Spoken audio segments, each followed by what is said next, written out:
Hey guys, I'm Todd from the Parenting Ninja. Have you ever been in an activity with your kids and you see this one kid always looking over at their parents while they're doing the activity? Or they're constantly looking for their parents to give them the thumbs up or the smile or whatever it is. Well, if you've seen that, then that kid is a praise junkie. And what that means is they need constant affirmation and approval to feel confident in their abilities. And they're needing that approval from their parents. Now, they don't get it just from the parents, they'll get it from anybody. Now, guess what? If your child is a praise junkie, and trust me, there's a lot of them out there. If your child's a praise junkie, it's your fault. There's two ways those are created. The first way is we're always telling our kids, you're the best, you're the best, you're the best, you're the best, you're the best, you're the best, you're the best. You do everything great. When we do that, we're actually crushing their confidence. I'll tell you about that in a second. The other way is we're so hypercritical of our kids that they want our approval. So you could be like the parent who's like, that's wrong, that's wrong, that's wrong, that's wrong. So now every time your child's doing something, they're like, Daddy, is that right? Mommy, is that right? Look at me, look at me, look at me. Is it right? Well, the reality is we created that monster. We created that praise junkie by being so far one way or so far the other.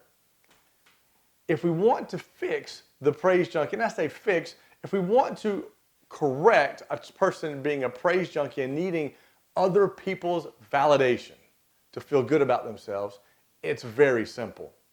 The way you do that is you take your children and you teach them to feel good about what they did. As opposed to you giving them that validation, you ask them, you teach them, hey, you did that today. How did that make you feel? Now, when they do an activity, they're feeling confident on their own merit, and they don't need that confidence from somebody else or that approval from somebody else to know that they did a good job. So the most important thing is you have to have a strategy around this. And when I say strategy is, if you know your child's going to baseball practice today, then you have to have conversations already set up. You watch what they do, you watch what they did wrong, you watch what they did right, and you say, oh, I saw how you made that play today. That was amazing. How'd that make you feel?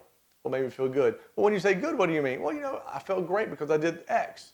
Well, if we start training them and teaching them to self-analyze and look at what they're doing right versus what they're maybe not doing as right, and then how to fix this thing, then they're learning to praise themselves. And trust me, if you have young kids, the last thing you want is when they become 14, 15, 16 to need praise from outsiders.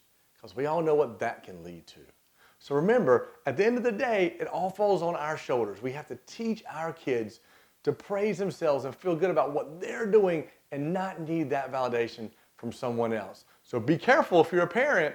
Don't give so much this way or so much that way, because that's what creates a praise junkie. If you like this video, make sure you hit subscribe and hit the bell. And don't forget to follow us on all of our other platforms at Coach Todd Harris.